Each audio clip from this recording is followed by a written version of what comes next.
जय श्री राम। आज हम नीट 2021 का फिजिक्स पार्ट सॉल्व करेंगे। अभी क्वेश्चन नंबर 26 है। The velocity of small ball of mass capital M and density D when dropped in a container filled with the glycerine becomes constant after some time. If the density of glycerine is D/2, then the viscous force acting on the ball will be। हमें ये question है कि एक जो है अपना ball है जिसका मास कैपिटल M है और डेंसिटी D है, उसको एक कंटेनर में जिसमें ग्लिसरीन भरा हुआ है छोड़ा जाता है और कुछ समय बाद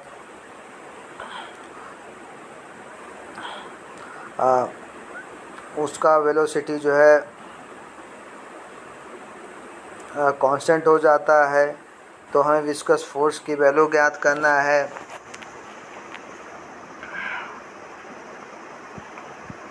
तो इसमें देखिए हम जब कोई भी बॉल किसी भी मीडियम में लिक्विड या गैस में छोड़ा जाता है तो उस पर एक विस्कस फोर्स का वर्क करता है, तो जिसकी वैल्यू हम स्टोक्स लॉ से फाइंड करते हैं। तो इसमें टर्मिनल वेलोसिटी होता है जो स्टेडी स्टेट होता है। जब पार्टिकल किसी लिक्विड में या फ्लूइड में गिरता है तो आफ्टर सम टाइम उसका वेलोसिटी स्टेडी हो जाता है, तो उस मतलब कांस्टेंट हो जाता है, तो उसको हम टर्मिनल वेलोसिटी कहते हैं। तो टर्मिनल वीटी की वैल्यू होता है V/T 2r² ब्रैकेट में rho minus sigma bracket close into G/9 एटा।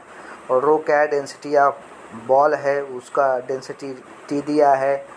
सिग्मा क्या है, डेंसिटी ऑफ ग्लिसरीन है, D/2 दिया है। N क्या है, कोएफिशिएंट ऑफ विस्कोसिटी है। R है radius of ball. G acceleration due to gravity. तो हम इस फार्मूले में रख देंगे। तो फार्मूले में रखने पे VT = 2r² ब्रैकेट में D-D/2 bracket close into G/9 एटा। तो ये हो गया 2r² D/2 G/9 एटा। ये हो गया 2 से कैंसिल हो गया, r² dG/9 एटा। अब डेंसिटी ऑफ बॉल D की वैल्यू क्या होता है, m/v होता है, मास अपॉन वॉल्यूम। तो वॉल्यूम ऑफ द बॉल क्या होगा, 4/3 पाई r³ होता है क्योंकि स्फेरिकल शेप में होता है। तो मास m की वैल्यू हो गया वॉल्यूम इंटू डेंसिटी, तो हो गया 4/3 पाई r³ d। तो इस हिसाब से हमारा जो VT की वैल्यू होगा टर्मिनल वेलोसिटी r² dG/9 एटा। तो और उस पर जो वर्क करता है विस्कस फोर्स वो स्टोक्स लॉ से फाइंड करते हैं। F = होता है 6 पाई एटा r इंटू VT। अब यहाँ वैल्यू पुटअप करेंगे तो फिर F = 6 पाई एटा r इंटू VT की वैल्यू होगा r² dG/9 एटा। इसमें से कैंसिल हो जाएगा तो बचेगा 2/3 पाई r³ d इंटू G। अब 2/2 इंटू 2/3 2 से मल्टीपल करके 2 से डिवाइड करोगे, पाई r³ dG आ गया। तो हो गया 4/3 पाई r³ dG/2। तो 4/3 पाई r³ dG/2। तो 4/3 का होता है 4/3 पाई r² d की वैल्यू होता है मास, तो मास इंटू G/2 आ जाएगा। तो इसका करेक्ट आंसर हो जाता है करेक्ट आंसर है इसका सेकेंड mg/2 वाला करेक्ट आंसर है। नेक्स्ट है पार्ट नेक्स्ट क्वेश्चन 27 है। Find the value of the angle of emergence from the prism. Refractive index of glass दिया है इज √3। तो इसमें दिया है 90 डिग्री, 60 डिग्री, 30, 45। अब देखिए हम पूरा एक्सप्लेन कर देते हैं। प्रिज्म में अगर ये अपना ABC एक प्रिज्म है, प्रिंसिपल सेक्शन ऑफ प्रिज्म है, तो यहाँ पे हम परपेंडिकुलर ड्रॉ करते हैं। अगर अपना PQ रे इंसिडेंट होता है मेकिंग एंगल I से विद द नॉर्मल से, फिर ये प्रिज्म के इनसाइड द प्रिज्म रिफ्लेक्ट होगा, एंगल ऑफ रिफ्लेक्शन R है। अब इसके बाद ये क्या करेगा, फिर ये रिफ्लेक्टेड रे इंसिडेंट करेगा एट एंगल R' से making angle with the normal, दूसरे साइड के नॉर्मल से R' एंगल पे इंसिडेंट करेगा। फिर ये जो है come out from the prism, prism से बाहर निकलता है मतलब R' के डायरेक्शन में। तो रे का पोजीशन P से Q की तरफ जाएगा, फिर Q से R की तरफ, फिर R से S की तरफ। अब डेविएशन क्या होगा, पी क्यू को आगे की तरफ एक्सटेंड करोगे तो क्यू होगा, और आर एस को पीछे की तरफ एक्सटेंड करोगे तो ये कट करेगा टी पॉइंट पे, तो क्यू टी और आर टी के बीच का जो एंगल होता है उसको हम एंगल ऑफ डेविएशन डेल्टा बोलते हैं। ए इक्वल टू रिफ्रैक्टिंग एंगल है, मतलब एंगल बी ए सी। तो आई प्लस ई की वैल्यू क्या होता है, ए प्लस डेल्टा होता है, angle of incident plus angle of emergent, E equal to angle of emergent है, और ए क्या है, रिफ्रैक्टिंग एंगल, डेल्टा के एंगल ऑफ डेविएशन। और इफेक्टिव इंडेक्स का फार्मूला होता है B equal to sine of A plus delta M by two upon sine A by two. Delta M क्या होता है, मीनियम डेविएशन होता है। साइन 60 की वैल्यू डिग्री की रूट 3/2 होता है, साइन 30 की वैल्यू 1/2 होता है। अब देखें यहाँ पे जब 90 डिग्री पे इंसिडेंट होगा, तो जब रे इंसिडेंट होता है मेकिंग एट एंगल, जब परपेंडिकुलर नॉर्मली ड्रॉ होता है, मतलब नॉर्मल से 0 डिग्री पे होगा, तो रिफ्रैक्शन जो है उसका एंगल ऑफ रिफ्रैक्शन 0 डिग्री होता है, मतलब वो लाइट स्ट्रेट पास होती है, स्ट्रेट पास होगा। जब स्ट्रेट पास होगा तो रोज जो रे ए पे इंसिडेंट हुआ वो स्ट्रेट ए इंसिडेंट करेगा एट द पॉइंट बी पे, और फिर बी पॉइंट से ये क्या होगा, इमरजेंट होगा, बाहर निकलेगा, एंगल ऑफ रिफ्रैक्शन ई बनाएगा। तो अब इस यहाँ देखेंगे कि यहाँ पे जो नॉर्मल ड्रॉ करोगे साइड पे, तो ये नॉर्मल बी से नॉर्मल है। अब हम क्या करेंगे, बी सी नॉर्मल है और ए से बी और बी सी, तो ए से ए बी जो है एंगल बनाएगा वो 90 डिग्री रहेगा, angle B A C 90 degree है, और angle A C B 60 degree रहेगा, क्योंकि हॉरिजॉन्टल है तो एक 60 डिग्री हो जाएगा। और इसके बाद वो 90 है तो 60, एंगल ए 90 है, एंगल सी 60 है, तो एंगल बी की वैल्यू 30 डिग्री होगा। यहाँ पे स्नेल लॉ यूज करोगे एट द पॉइंट बी पे, तो angle of sine I by sine R equal to हो जाएगा refractive index of second bar refractive index of first medium, तो वहाँ से वैल्यू आ। देखिए हमने कॉन्सेप्ट लिखा, when a ray of light incident normally to the surface of refractive medium the ray passes normally without deviation. तो ray पास होता है बिना डेविएशन को, तो एंगल ऑफ इंसिडेंस अगर आई इक्वल टू 0 है तो इस केस में angle of refraction R equal to 0 होगा। अब क्या होगा, using Snell law at the point B पे यूज करोगे, साइन 30 डिग्री upon sine equal to mu 2 upon mu 1।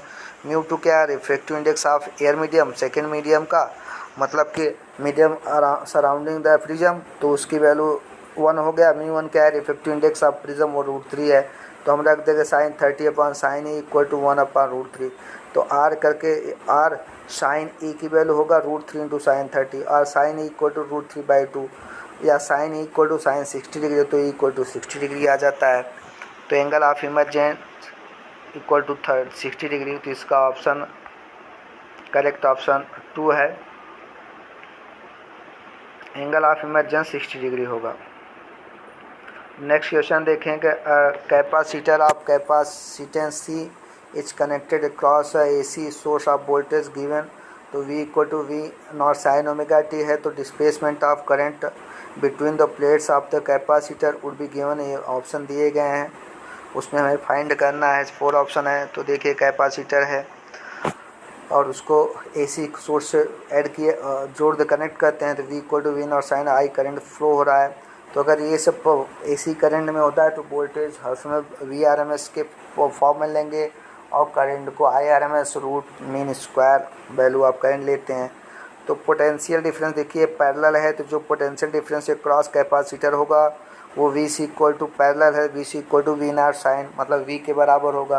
Parallel combination voltage equal होते हैं, तो VC इक्वल टू होगा VC इक्वल टू V, तो VC equal to V naught sine omega T हो जाएगा। तो बट Q की वैल्यू क्या होता है, कैपेसिटर पे जो चार्ज है Q equal to C into VC होता है, तो VC equal to Q upon C है, तो Q upon C equal to V naught sine omega T हो गया। तो Q चार्ज कितना होगा, V naught C sine omega T. तो करंट I की वैल्यू क्या, इसको डिफ्रेंशिएट करेंगे विथ रिस्पेक्ट टू T, तो dQ/dt हो गया, तो I equal to D/dt V naught C sine omega T. तो साइन ओमेगा टी का डिफ्रेंशिएशन होगा cos omega t into omega, तो V naught C omega cos omega T. तो I की वैल्यू हो गया V naught C omega cos omega t, या इसको हम लिख सकते हैं V naught C omega sine omega t plus pi by 2।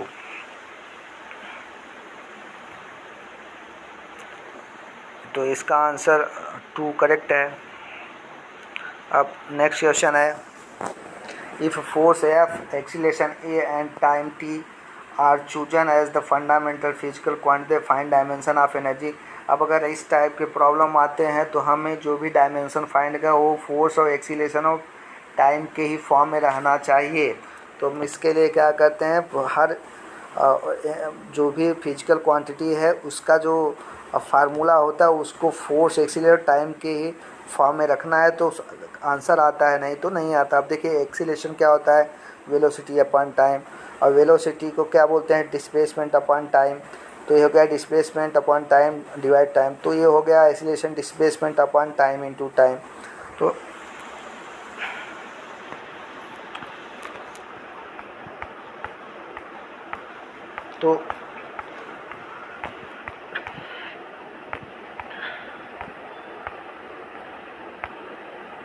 यहाँ पे एक्सीलरेशन इक्वल टू क्या हो गया, डिस्प्लेसमेंट अपॉन टाइम स्क्वायर। तो डिस्प्लेसमेंट क्या हो गया, acceleration to time square.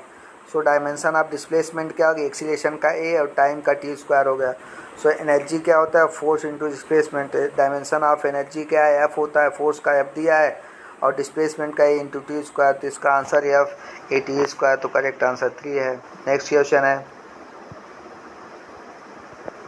In a potentiometer circuit a cell of EMF electromotive force 1.5 volt है, gives balance point at 36 centimeter length of wire. If the another cell of EMF 2.5 volts replaced by the first cell, then at the what length wire the balance point occur। तो comparison between two EMF of 2 cell के लिए जब potentiometer use करते हैं तो उसके लिए formula आता है E1 upon E2 equal to L1 upon L2। तो डिस्टेंस ऑफ बैलेंसिंग पॉइंट होता है। तो EMF of cell 1 divide by EMF of cell 2 equal to L1 upon L2, balancing point for cell 1 divide balancing point for cell 2। T1 की value 1.5 volt है, L की value 36, E2 का 2.5 है, L2 निकालना है। तो यहाँ से देखिए 1 upon point divide 2.5 equal to 36 upon L2। So L2 की वैल्यू हो गया 36 इंटू 2.5 डिवाइड 1.5, तो ये हो गया 36 इंटू 5.3, तो हो गया 12 into 5 equal to 60 degree. 12 into 5 into 60 हो गया, सॉरी। तो अब आंसर इसका 2 है। तो पोटेंशियोमीटर में क्या होता है, in potentiometer potential difference across any length. Potentiometer में potential difference across any length of wire is directly proportional to that length. मतलब पोटेंशियल डिफरेंस अगर वायर का लेंथ ए से पी है तो potential difference V between A and P, V base A P equal to K into L हो जाता है। के क्या है, पोटेंशियल ग्रेडियंट होता है, और एल क्या है, लेंथ ऑफ वायर ए से पी तक का लेंथ ऑफ वायर, मतलब बैलेंसिंग कंडीशन। आपने हमें सुना, उसके लिए हम आप सभी के आभारी हैं। हम सभी को धन्यवाद देते हैं। जय हिंद, जय भारत।